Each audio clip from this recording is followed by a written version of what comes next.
अच्छा लगेगा उस भाषा में मैं बात रखूंगी। जैसे सुबह दुर्गा जी ने कहा था, वैसे मुझे बहुत खुशी है, बहुत सारे लॉयर्स जो नए बनने जा रहे उनके साथ इंटरैक्शन का मौका मिला है।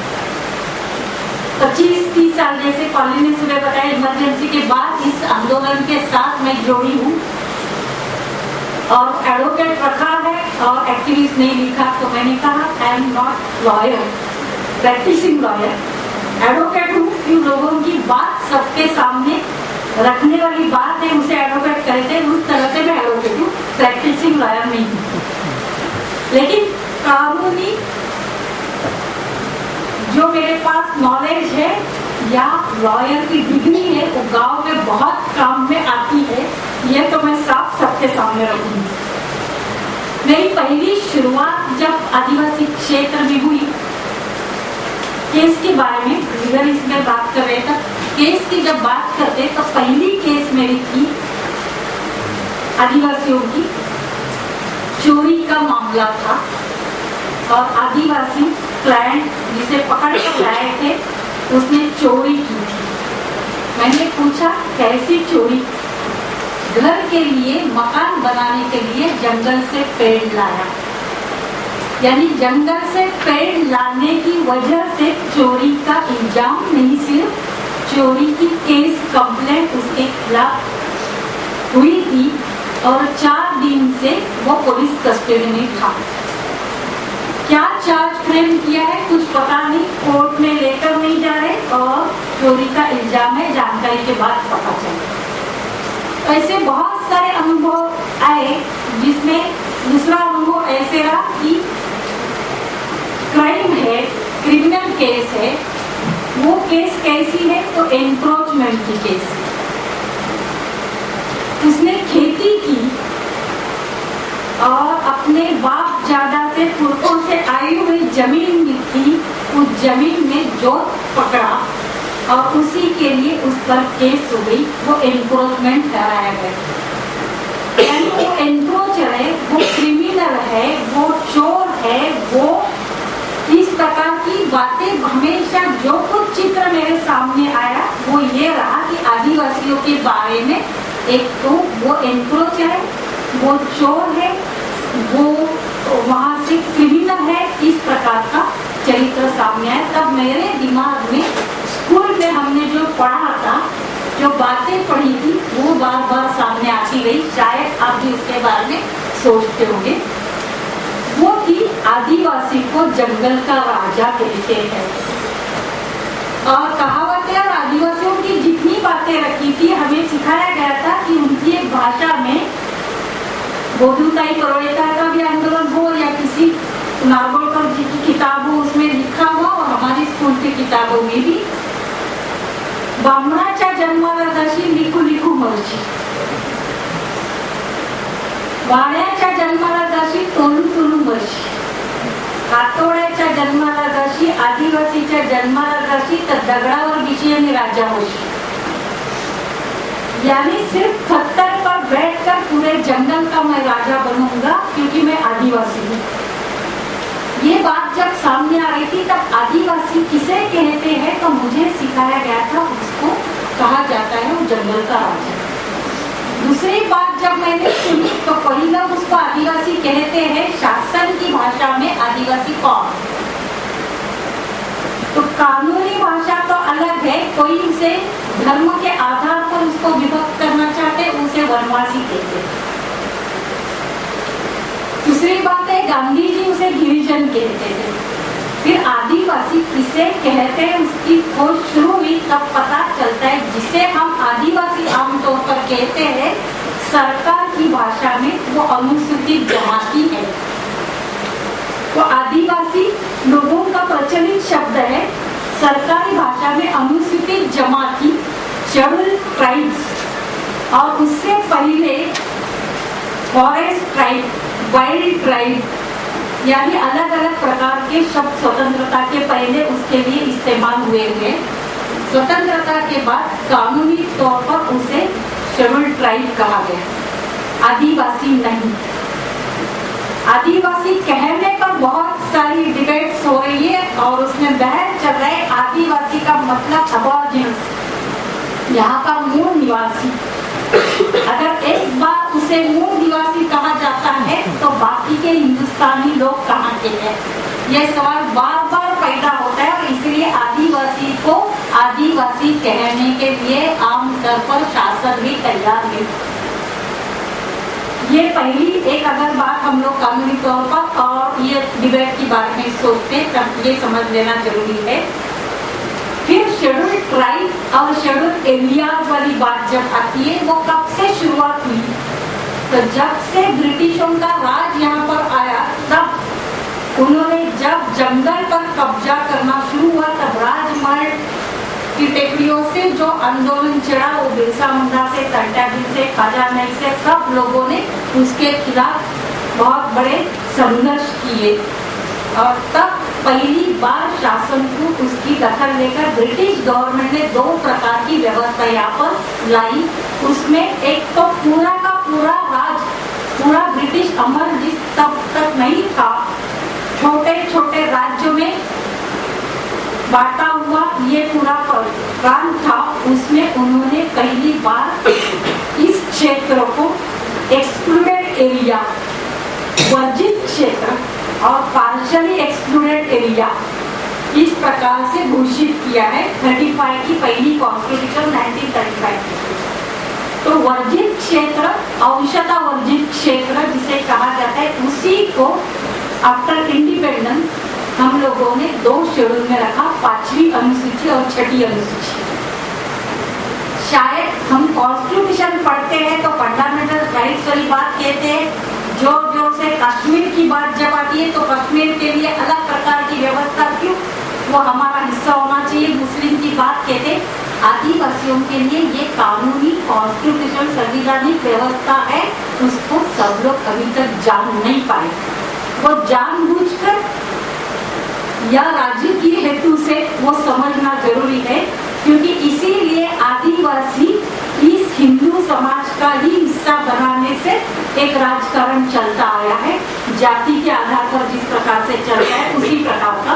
लेकिन शेड्यूल एरिया और उसी का जो दोनों 5वीं और 6ठी अनुसूची है, उसमें से ईशान्य की पूरी 7 राज्य है, आसाम से लेकर मिजोरम गए, उनके लिए 5वीं अनुसूची 6ठी अनुसूची है और बाकी अनुसूचित शेड्यूल एरिया के लिए 5वीं अनुसूची है। और उसमें से महाराष्ट्र का जो है उसमें 15 ब्लॉक्स, 15 डिस्ट्रिक्ट में आदिवासी फैले हुए। तो आदिवासियों की जब बात करते हैं तो आदिवासी एक यहाँ का सिटीजन करके उसका स्टेटस क्या है, आदिवासी है इसलिए उसके राइट्स क्या होने चाहिए, इस प्रकार की, और मनुष्य है इसके ह्यूमन राइट्स के सब राइट्स की बात, ये 3 स्तर की बात हम लोग करते हैं।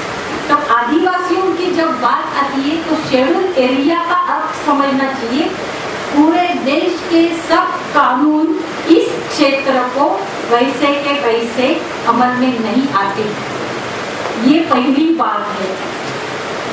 मेरी और एक केस मुझे याद है, मेंटेनेंस की, जैसे वो CRPC 125 वाली, उसी दौरान आदिवासियों ने मेंटेनेंस की बात रखी थी और दूसरी बात डिवोर्स की थी। जब आदिवासी का डिवोर्स किस आधार पर हो, उसमें बहुत बहस हुई थी और आजकल तो पूरे सब कोर्ट में आदिवासियों को हिंदू मानकर उसी प्रकार के कानून की बात होती है। आदिवासियों के कानून अलग है, कस्टमरी राइट्स की बात जब बाकी लोगों के लिए करते हैं तो आदिवासियों के लिए कोर्ट ने मुझे बताना पड़ा था Hindu law is applicable to whom. पहले इसमें उसने सिख मतलब क्रिश्चियन नहीं, मुस्लिम नहीं, लेकिन बाकी पंथ है, आदिवासी उसमें नहीं है।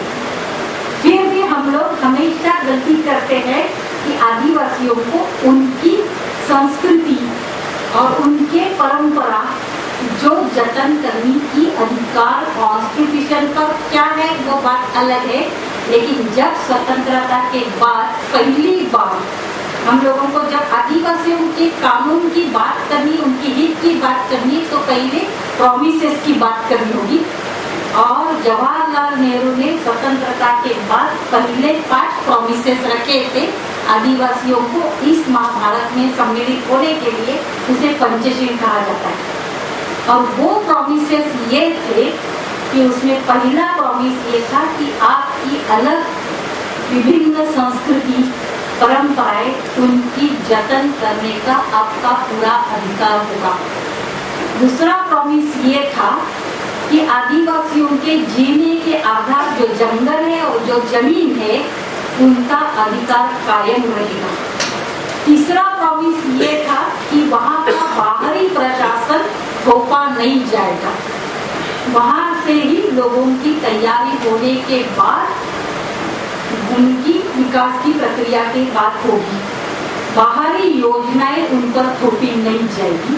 और 5वीं बात, जितनी उनकी विकास की भाषा, जब कभी विकास की चर्चा होगी तो स्टैटिस्टिक के आधार पर या संख्या के आधार पर नहीं होगा, उन पर क्या परिणाम हो रहे उसके आधार पर उसकी बात होगी। ये पंचशील को बाजू में छोड़ के हम लोग मेन स्ट्रीम में उनको लाने वाली बात, हमेशा बात होती है तो आदिवासियों को मेन स्ट्रीम में लाने वाली बात होती है, यानी आदिवासी मेन स्ट्रीम से बाहरी कोई हिस्सा है और देश का मेन स्ट्रीम एक बन चुका है, उसमें उनको सम्मिलित होना है।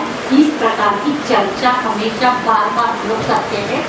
कॉन्स्टिट्यूशन की जब बात आती है तो जो 5वीं और 6वीं अनुसूची का अर्थ दूसरा ये है कि राज्यपाल के पास, गवर्नर के पास ज्यादा पावर इस क्षेत्र के लिए है, जो कोई भी आज तक किसी भी गवर्नर ने इस्तेमाल नहीं। कोई भी कानून इस देश में पारित होता है तब जम्मू कश्मीर छोड़ के बाकी भारत के क्षेत्र के लिए होता है, लेकिन ईशान्य के लिए वो वैसे के वैसे नहीं हो पाता। उसी प्रकार शेड्यूल एरिया में भी अगर उसको लाना है तो उसे राज्यपाल को, अगर आदिवासी के हित के खिलाफ है या आदिवासी के हित से सुसंगत नहीं है, ऐसे कानून पूरी तरह से या अंशतः या बदलाव करके लाना या नहीं लाना, इसका सुझाव देने का अधिकार गवर्नर के पास है। और जब हम लोग बात करते हैं कि उनकी स्वशासी व्यवस्था को कायम रखने वाली, तब उस पर पहला कानून और उसकी चर्चा पहली बार छेड़ी गई जब हमारे गांव में हमारा राज वाला आंदोलन चला और वहाँ नाटे गांव में नाटा राज, वो आंदोलन बी.डी. शर्मा जी से लेकर सब लोगों ने जब चलाया और उसका अंतिम फल पैसा Panchayat Raj in Schedule Area Extension Act की बात जब आई, तब पैसा की बात जब आई, तब पहली बार आदिवासी क्षेत्र में कानूनी तौर पर कई अलग प्रावधान है और उसका आज तक इस्तेमाल नहीं हुआ। ये ध्यान में रखते हुए एक कमेटी बनाई गई और बुढ़िया समिति के रिपोर्ट के आधार पर पंचायत क्षेत्र में आदिवासी क्षेत्र अलग निकाला गया। तो आज भी पूरी गांव की ग्राम पंचायत व्यवस्था, स्थानीय स्वराज्य व्यवस्था पूरे देश की और शेड्यूल एरिया की अलग है, लेकिन आज भी हम लोग ये समझ नहीं पाते। और उसका अर्थ यह है कि वहाँ जो 5 पंचशील ने जो हामियां दी थी, उसी को अमल में लाने की प्रक्रिया कानूनी प्रावधान है। आप लोगों ने किसी ने पैसा का नाम शायद सुना है, क्योंकि विदर्भ में उसकी चर्चा बार बार होती है। महुआ का हो या तेंदुपत्ता का हो या किसी का भी अगर काम जब निकलती है चर्चा, तब पैसा की बात निकल आती है। और बबुलवाल जी सुबह बात कर रहे थे, उन्होंने तो बहुत, और यहाँ तो बहुत लोग उसको लेकर, लेखा मेंढा से लेकर ये बात बहुत बार चर्चा में आ चुकी है। तो ये जो पंचशील के बाद एक पहली बात हुई कि आदिवासी स्वशासन वाली और पंचायत कानून में, और सबसे बड़ी बात है कहीं भी कानून में गांव की व्याख्या नहीं। गांव किसे कहा जाता है? विलेज। तो गांव की व्याख्या कोई भी पंचायत के कानून में नहीं है। ये पैसा एक्ट में ऐसा के कानून में गांव की व्याख्या स्पष्ट रूप से की गई है। जहां गांव पूरी तरह से इकट्ठा होता है, वहाँ एक होमोजिनिटी होती है, वहाँ एक वाक्यता होती है, वहाँ कोई करने के लिए एक क्षमताएं होती है, वो गांव की व्याख्या इस पंचायत में की गई है। लेकिन आज भी कोई प्रशासन गांव की व्याख्या रेवेन्यू डिपार्टमेंट ने डिक्लेयर किया हुआ यूनिट वही गांव, रेवेन्यू डिपार्टमेंट जिसे डिक्लेयर करता है वो यूनिट को ही गांव मानकर पूरी पंचायत या पूरी लोक राज हमारी तांत्रिक व्यवस्था चलती है। उसको हम लोगों को एक बात ध्यान में रखना चाहिए, आदिवासी की बात जब आती तब ये गांव यानी टोला, तांडा, पाड़ा, हैमलेट जो हो उसे कहा जाता है। महाराष्ट्र में और साथ में उसकी बात वहाँ कुछ अधिकार है ग्राम सभा को, यानी लोकतंत्र में लोगों का राज, लोक प्रतिनिधियों का नहीं। Direct democracy is possible only at the grassroot level and local level. इसका जो सही अर्थ है तो आदिवासी क्षेत्र में ग्राम सभा को महत्वपूर्ण स्थान दिया गया और जिसमें ग्राम सभा गांव के पूरे विकास से लेकर आर्थिक, सामाजिक, न्यायिक निर्णय की अधिकारी है, ये माना गया। यानी गांव में आज तंटा मुक्त समितियों की बात शासन कर रहा है, आदिवासियों में उस प्रकार की परंपराएं का जो है उसको मान्यता पेशा में दी गई। दूसरी बात है उसके साथ साथ विकास योजनाओं को वहां पर लाना, अमल में या न लाना, उसको भी ग्राम सभा की मान्यता होगी। और कितने पैसे वहां पर खर्च हुए तो यूटिलाइजेशन सर्टिफिकेट पंचायत को भी ग्राम सभा देगी। यानी गांव में अगर शराब बंदी करनी है और शराब से मुक्ति दिलवानी है तो उसके लाइसेंस देने या नहीं देने, लैंड रिस्टोरेशन की केसेस हो, वो किसके पास जमीन गई है तो वापस देनी नहीं देनी, गांव में अगर कहीं हम लोगों को मिट्टी की खदान है या कोई टेंडर या निलाव करना है तो उसके निर्णय ग्राम सभा को कंसल्ट करने होंगे। इतना ही वो कंसल्टेशन से आगे चलकर वो निर्णय बंधनकारक होंगे। लेकिन महाराष्ट्र ने उसको अमल में नहीं लाया। महाराष्ट्र में उसने थोड़ी अमेंडमेंट की और 2003 में वो अमेंडमेंट पंचायत राज 58 के कानून में, मुंबई ग्राम पंचायत कानून में सिर्फ 454 ABCD इम्प्लीमेंट किया है और फोरम और कुछ अधिकार दिए। लेकिन ये दो व्यवस्था इसमें है और ये सब कानून जो है, एक तरफ हम लोग कॉन्स्टिट्यूशन के राइट इक्वालिटी बात करते, फिर भी दुर्बल और पिछड़े लोगों के लिए कोई अलग व्यवस्था है, उसमें से एक पैसा है। साथ साथ प्रोटेक्शन वाली बात है तो उसमें लैंड रिस्टोरेशन वाला कानून भी है और वो सबसे बड़ा आजकल चर्चा में है, जहां आदिवासियों की जमीन गैर आदिवासी खरीद नहीं सकता। ये नया कानून नहीं है, Bombay land revenue code 36A में ही वो लिखा हुआ है। फिर भी लैंड ट्रांसफर होती आई है तो इसके लिए नया कानून जो बना, दो कानून है, हम उसे मराठी या कोर्ट की भाषा में 1475 वाली बात करते हैं और दूसरा 3674 वाली बात करते हैं। तो उसमें एक है 1 जुलाई 1457 टेनेंसी का डेट 1457 से 6 जुलाई 74 तक जो ट्रांसफर हुई थी लैंड, उसको वापस रिस्टोर करो और उसके बाद लैंड ट्रांसफर नहीं होगी। फिर भी सेज वाली जैसी बात आई, कानून में बदलाव कितने, पहले सहारा को लेकर आदिवासियों की जमीन सहारा हिल स्टेशन को दी गई, वो अमेंडमेंट लाई। टूरिज्म के नाम पर स्टेट गवर्नमेंट देगी। फिर ये ट्रांसफर अलग अलग तरीके से होगा, कानूनी नहीं गैर कानूनी तौर पर होगा, वो होता ही चलता है। उसको लेकर सबसे बड़ा हमारे लिए एक जजमेंट है, कल 11 जुलाई की 11 जुलाई 97 में सुप्रीम कोर्ट ने दिया हुआ समता जजमेंट। माइलस्टोन, आपने किसी ने समता जजमेंट का नाम सुना है? ये माइलस्टोन है ट्राइबल की कानून के इस पर, जिसने कहा है समता जजमेंट की आदिवासी क्षेत्र में सबसे ज्यादा विस्थापन होता है कि सबसे ज्यादा नेचुरल आदिवासी क्षेत्र में ही है। तो सबसे बड़े बांध, बड़े प्रोजेक्ट माइनिंग से लेकर सब आदिवासी क्षेत्र में है। तो कलिंग नगर से लेकर झारखंड तक बहुत सारी लड़ाइयाँ चलती है। तो वहाँ जब कभी ऐसे प्रकार के रिस्टोरेशन वाली बात जब करते हैं तो state government can acquire the all land, क्योंकि वो प्रिंसिपल है एमिनेंट डोमेन वाला, state is the eminent domain. और जो प्रिंसिपल है उस आधार पर भूमि का अधिग्रहण होता है। तो समता जजमेंट आंध्र प्रदेश के आदिवासियों ने किया हुआ संघर्ष है, सुप्रीम कोर्ट तक पहुंचा हुआ और उसने कोर्ट ने साफ तरह से जजमेंट दिया, शेड्यूल एरिया में government is also a non tribal person. तो अगर एक बार गवर्नमेंट नॉन ट्राइबल पर्सन है तो government can't acquire that land. तो उसके लिए कॉन्स्टिट्यूशन में बदलाव लाने की तक प्रक्रिया चल रही है, लेकिन वो एक जजमेंट माइलस्टोन आदिवासी के नाम पर जो रेस्टोरेशन वाली जब बात करते हैं तब है। दूसरी बात है संसाधन के अधिकार वाली, वो तो आज जीत हो पाई है सब लोगों की।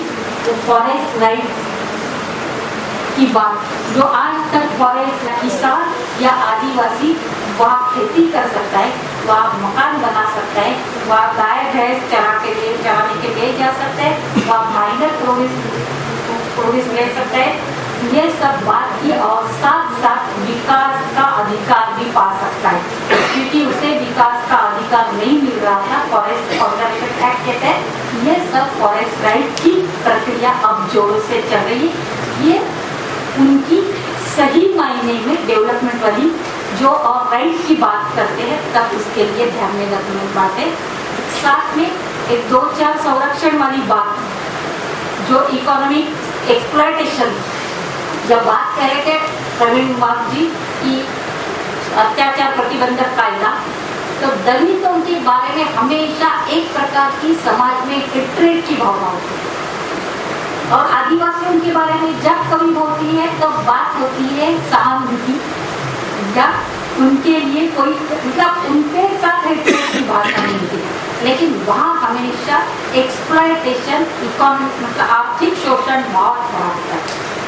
वो आर्थिक शोषण के मुद्दे लेकर अत्याचार प्रतिबंधक कानून बहुत उन्हें मददगार होने वाला होता है।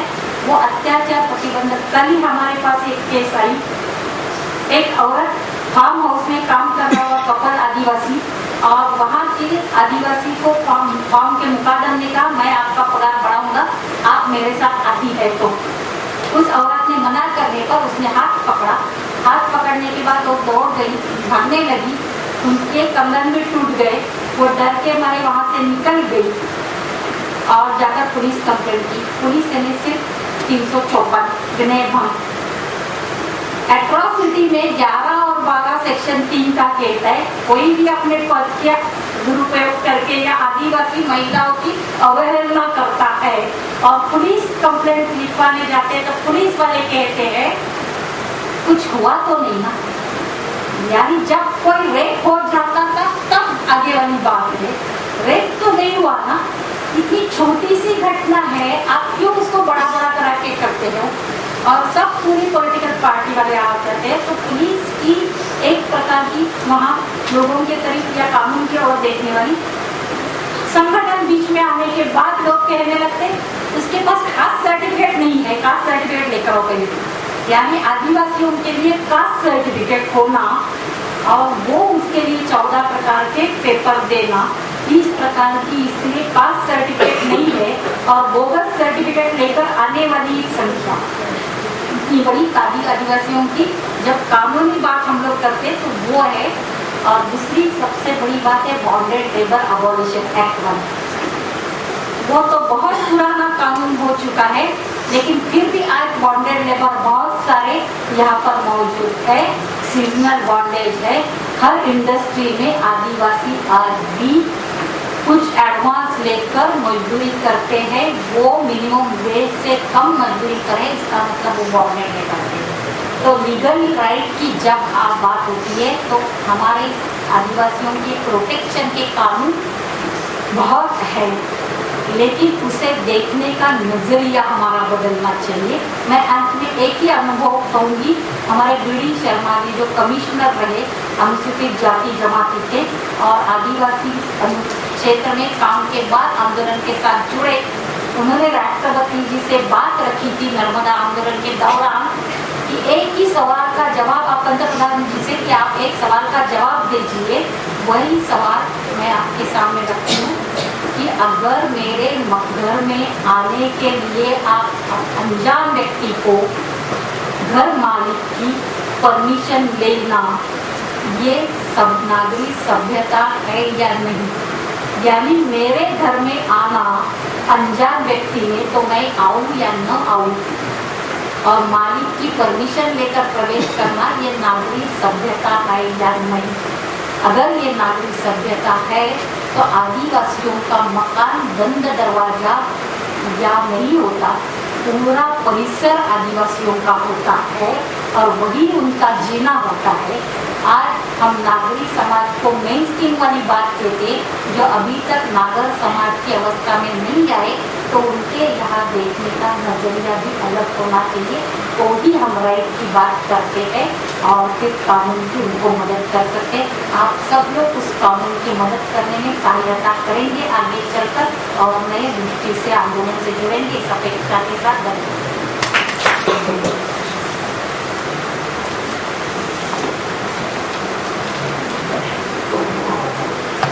साथियों, मुझे थोड़ी दिक्कत है, हिंदी में बात करना ठीक से आता नहीं है। मैं हिंदी में बात करूंगी तो मुन्ना भाई की हिंदी आती है सो मैं मराठी में बोल सकती हूँ, आदिवासी लैंग्वेज में मैनेज कर सकती हूँ और टूटी फूटी अंग्रेजी बोल सकती हूँ। कौन से लैंग्वेज में? तीनों मिलकर। हाँ, तीनों मिलकर, ओके। हमारे सर ने कहा तीनों मिलकर, कोई बात नहीं। So dear friends, Surekha Tai has just given you the brief background about the tribal rights in India. How many of you all have heard about the Forest Right Recognition Act 2006? How many of you all? Please raise your hand. Okay. I think I should concentrate upon this particular act because which is there now. The implementation of this act is going on in all the states, especially in Maharashtra.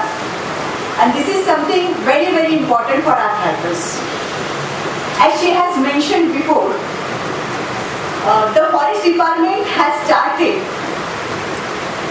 by the British government.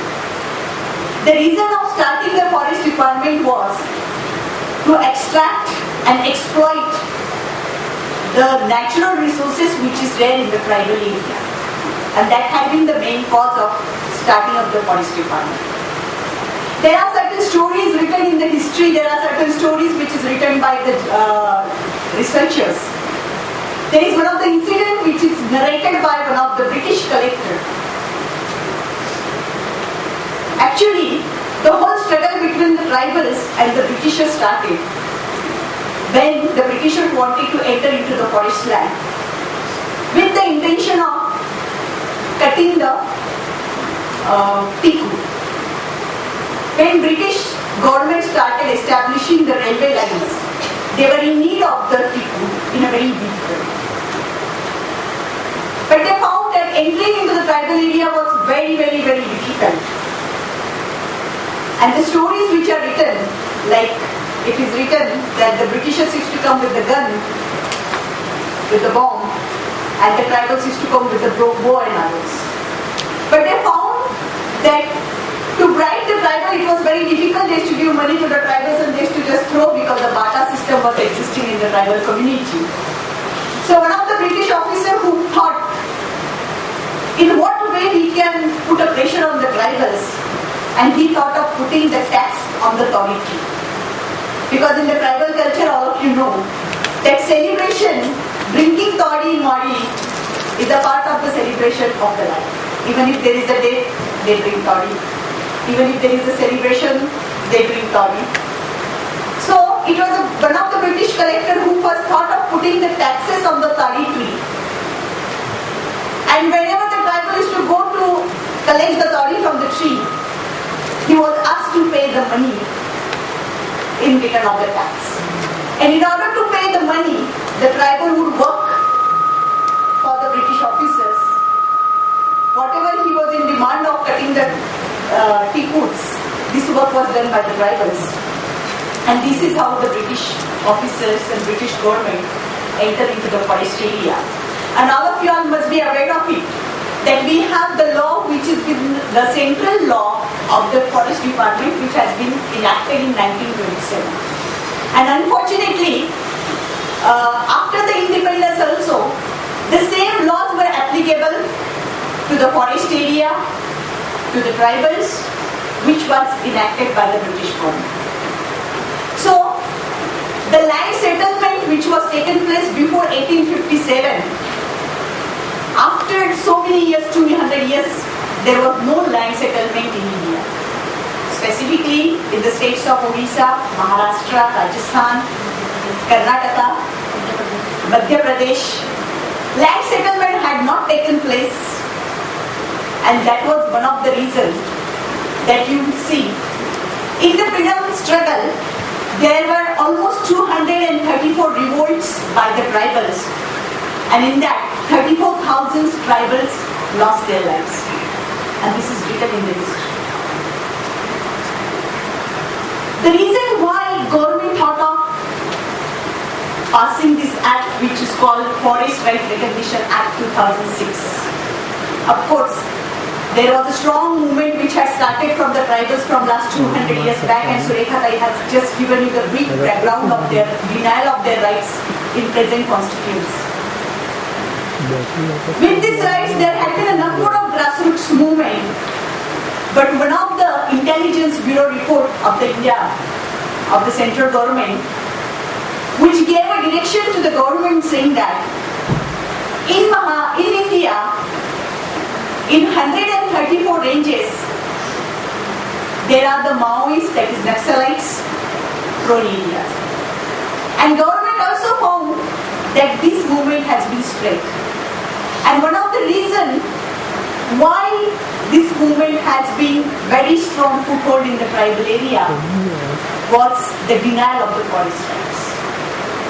So there was a pressure from both the sides, from the grassroots movement also, and government had thought of tackling this problem also. So in this background, the Forest Rights Recognition Act was passed in 2006, and the rules were passed from 1st January 2007. In this act, there are 14 articles and 15 rules. Basically, this act is giving a brief recognition of the tribals to stay in the forest land and to live on the forest land. In Marathi we say, जंगलात राहण्याचा आणि जंगलावर आधारित उपजीविका करण्याचा अधिकार देण्यात आला. In that, all various 14 rights have been given. To cultivate in the recognition for his cultivation in the forest area, to do the fishing in the forest area, to do the planning and development and management of the forest area. Only 2 rights have been not recognized. That is, one is hunting and second is cutting the trees. Otherwise, to live in the forest area, to get the social amenities in the forest areas, to do the fishing in the forest area, to do the agriculture in the forest area, and to stay in the village in the forest land. And all of you must have been aware of it. The forest department, which has been established by the government of the British, the land acquired by the British government and as a declared as a forest land, the area of land which was there before the freedom and after the independence, like this land has been, the area of the land of the forest department has always increased. So one can see very well. The biggest landlord in India has been a forest department. In other words, tribals have been always evicted from the forest land, or they have never been given a rights in the forest land. So in order to recognize this, in Marathi, it has been very well versed in Marathi written. The objective of this law is, आदिवासींवर झालेल्या ऐतिहासिक अन्यायाचे परिमार्जन करणे. याचा दुसरा अर्थ असा आहे की आदिवासींवर ऐतिहासिक अन्याय झालेला आहे हे सरकारने एकदाच कबूल केलं. आदिवासींवर ऐतिहासिक अन्याय झालेला आहे कबूल करून या कायद्याचं उद्दिष्ट सेटल केलेलं आहे. ह्यामध्ये बायोडायव्हर्सिटीची रिस्पॉन्सिबिलिटी आदिवासींवर टाकलेली आहे, सांभाळण्याची आणि जतन करण्याची. आणि त्याच्या बदल्यामध्ये आदिवासींना त्याच्या बदल्यामध्ये नाही पण जबाबदारी म्हणून बायोडायव्हर्सिटीचा सांभाळ करण्याचं कर्तव्य दिलेलं आहे. आणि जंगलामध्ये स्वाभिमानाने स्वतःच्या रूढी आणि परंपरा राखून स्वाभिमानाने जगण्याचं उद्देश या कायद्यात दिलेला आहे. आता या कायद्यामध्ये जर तुम्ही बघितलं, it is very important to understand because this act is under implementation in Maharashtra and there is a time bound period given in the act itself. So in all parts of Maharashtra and all parts of other states also, the implementation of this act is going on, and we have found wherever there is CBOs, wherever there are Sangatnas, wherever there is NGO working, in that area it has been a rather easy task of conscientizing the tribals, helping them to file these claims. But in the patches of the area, tribal area, the remote area, where no CBOs are active, where no NGOs are there, where no Sangatans are there, or where is no political parties also are taking lead, there is a great demand from the tribal area that someone should help in this area, in this implementation of that. ह्या ऍक्टच्या implementation मध्ये महत्वाचा जो गाभा आहे तो म्हणजे परवा आमच्या एका रायगडच्या कलेक्टर सोबत मीटिंग झाली तेव्हा one of the resident collector was said आपल्याला जे आदिवासींना अधिकार द्यायचे आहेत, आपल्याला आदिवासींना जे जमिनीचे हक्क द्यायचे आहेत. So one of our senior activist mister Pradeep Prabhu was there and he stopped him saying there साहेब आपल्याला कायद्यामध्ये आदिवासींना हक्क द्यायचे नाही. Administration is not supposed to give any rights to the tribals, but only recognize their rights on the paper. That's the only role the administration is supposed to do within the sphere of this act. Then who has to decide who is a cultivator of this particular 2 acres of the rice field in the forest area? Who has to decide whether this jungle belongs to this particular para and wadi? Who will decide whether this person hut which has been staying in the jungle area is before 13th December 2005. The right is been given to the people, the right is been given to the Gram Sabha, the right is been given to the Para Sabha in the schedule. याचा दुसरा अर्थ असा आहे ह्या कायद्याच्या अंमलबजावणीचे सूत्र आदिवासींच्या हातांवर किंवा त्यांच्या जबाबदारीवर टाकलेले आहे. ह्यामध्ये 3 पातळीवर समित्या केलेल्या आहेत. At the grassroots level, there is a forest rights committee at the gram panchayat village level. That is one हक्क समिती गावाच्या पातळीवर, वाडीच्या पातळीवर. दुसरी समिती आहे ती SDO level, that is सब डिव्हिजनल ऑफिसर्स लेवल, उपविभागीय समिती. And third समिती is there at the जिल्हा level, that is district level. तालुक्याच्या गावाच्या पातळीवर जी समिती आहे ती समिती कमीत कमी 10 आणि जास्तीत जास्त 15 लोकांची असणार आहे. आणि या समितीच्या सचिव ग्रामसभेतून ही समिती निवडायची आहे आणि या समितीमधून अध्यक्ष आणि सचिव सदस्यांनी निवडायची.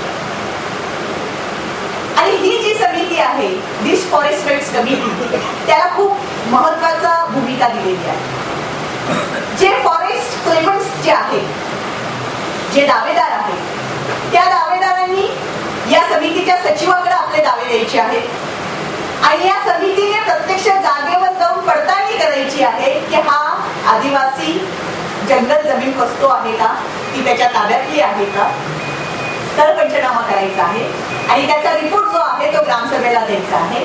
आणि ग्राम 2/3 कोरम असलेल्या ग्रामसभेने रिझोल्युशन पास केल्यानंतर त्याच्या हक्काच्या दावाला ग्रामसभेने मान्यता दिल्यानंतर ह्या दाव्याचे कागदपत्र SDO लेवलच्या समितीकडे जाणार आहे आणि SDO लेवलच्या समितीकडे तालुक्याच्या पातळीवर रजिस्टर्स मध्ये नोंदी झाल्यानंतर पडताळणी झाल्यानंतर हे जे दावे आहेत ते जिल्हाधिकाऱ्यांकडे जाणार आहे. आणि ग्रामसभेमध्ये जर एखाद्या आदिवासीचा नाहीच झाला, तो असमाधानी राहिला. तर ग्रामसभेने ठराव पास केल्यानंतर 60 दिवसाच्या आत आदिवासीला किंवा जंगलवासियाला उपविभागीय समितीपुढे आपलं अपील करता येईल. आणि उपविभागीय समितीकडे सुद्धा त्याचं समाधान झालं नाही, तर तो जिल्ह्याच्या स्तरावरील समितीपुढे दुसरं अपील याच्यामध्ये करू. पूर्वी जे वन जमिनींच्या बाबतीमध्ये एक लाईटीचा पोल टाकायचा तरी भोपाळ आणि दिल्लीपर्यंत परवानग्या मागण्यासारखी जी प्रक्रिया सरकारमध्ये चालत होती आणि जो अन्याय चालत होता, त्याचा सगळा त्याचे जे हक्क आहेत जंगल जमिनीचे, ते हक्क जे होते, so on the paper it's a very revolutionary act. 200 वर्षानंतर आपल्याला स्वातंत्र्य मिळालं 1947 मध्ये, पण आदिवासींना त्यांच्या जंगलामध्ये स्वातंत्र्य 200-250 वर्षानंतर मिळालेलं आहे. आणि ह्या कामामध्ये आता पुढील 3 महिन्यामध्ये महाराष्ट्रामध्ये सगळीकडं आदिवासींना या कायद्याच्या नियमांमध्ये दिलेला 1A जो फॉर्म आहे तो वैयक्तिक दाव्यांसाठी भरायचा आहे, आणि 1B जो फॉर्म आहे हा सामूहिक हक्कांसाठी आणि दाव्यांसाठी भरायचा आहे. आणि खूप मोठ्या प्रमाणामध्ये महाराष्ट्रामध्ये आदिवासींमध्ये हे आपले हक्काचे दावे तयार करण्याची प्रक्रिया सुरू आहे. आणि या हक्काच्या दाव्यांमध्ये काय काय प्रूफ्स आदिवासी जोडू शकतात. याच्या आधी जेव्हा जेव्हा वन खात्याची काही GRs निघालेली होती, वन अतिक्रमण पडताळणीच्या बाबतीत धोरणं जाहीर झालेली होती, त्या बाबतीमध्ये एक गोष्ट लक्षात आलेली होती की वन खात्याने जे केलेले होते किंवा सरकारचे जे त्या संबंधितले धोरण आणि GR पास झालेले होते, त्यामध्ये डॉक्युमेंटरी एव्हिडन्सला महत्व देण्यात आलेलं होतं किंवा ते मस्ट करण्यात आलेलं होतं. आणि दुसरी गोष्ट जी होती ती म्हणजे फॉरेस्ट ऑफिसर्सला त्याच्यामध्ये निर्णय प्रक्रिया बजावण्यामध्ये महत्वाची भूमिका देण्यात आली. ह्या कायद्यामध्ये अशी नियमांमध्ये हे खूप स्पष्ट दिसून येत आहे की आदिवासीला ज्याला दावा करायचा आहे त्याला कोणतेही 2 पुरावे कमीत कमी द्यायचे. आता हे 2 पुरावे कुठले कुठले तो देऊ शकतो, त्याच्यामध्ये त्याला जर वन खात्याकडून याच्या आधी काही वर्षांपूर्वी दंड झालेला असेल तर दंडाच्या पावत्या देऊ शकतो. वन खात्याने नोटीस दिलेली असेल तर ती नोटीस देऊ शकतो. त्याच्यावर एखादी केस टाकलेली असेल, सजा झालेली असेल तर त्याच्या नोंदणी त्याचे कागदपत्र देऊ शकतो. आणि हे बऱ्याचशा आदिवासींकडे 99% आदिवासींकडे या गोष्टी कागदपत्रांच्या नाही, पण तरी सुद्धा वन हक्क समितीने त्याच्या प्रत्यक्ष जागेवर जाऊन स्थळ पंचनामा केला, साईट इन्स्पेक्शन केलं, तर तो स्थळ पंचनामा हा त्याचा एक महत्वाचा पुरावा होऊ शकतो. आणि मग त्याचे वैयक्तिक जे सगळे पुरावे आहेत, ओळखपत्र आहे, रेशन कार्ड आहे, लाईटीचं बिल आहे, मतदानाचं कार्ड आहे, मतदार यादीतलं नाव आहे, हे सगळे सुद्धा पुरावे त्याला जोडता येऊ शकतात. आणि मग हे विविध 11 पुरावे जे दिलेले आहेत की ज्याच्यामध्ये डॉक्युमेंटरी एव्हिडन्सेस आदिवासींकडे नसले तरी सुद्धा स्थळ पंचनामा, वृद्ध माणसाचं ऍफिडेव्हिट, बांधबंदिस्ती आणि त्याचे भौतिक पुरावे जे आहेत त्या भौतिक पुराव्यांचा पंचनामा हे जोडून आदिवासी त्याचा दावा वन हक्क समितीकडे देऊ शकतो. ग्रामसभेने ठराव पास केल्यानंतर वन हक्क समितीने ज्याची शिफारस केलेली असेल, पडताळणी केलेली असेल, तो रिपोर्ट ग्रामसभेकडे येईल. ग्रामसभेने ठराव पास केल्यानंतर हे सगळे दावे आणि याच्या पुराव्यांच्या नोंदी सब डिव्हिजनल कमिटीकडे जातील. सब डिव्हिजनल कमिटीकडे त्याचं बायफर्टिफिकेशन केल्यानंतर त्याच्या नोंदी केल्या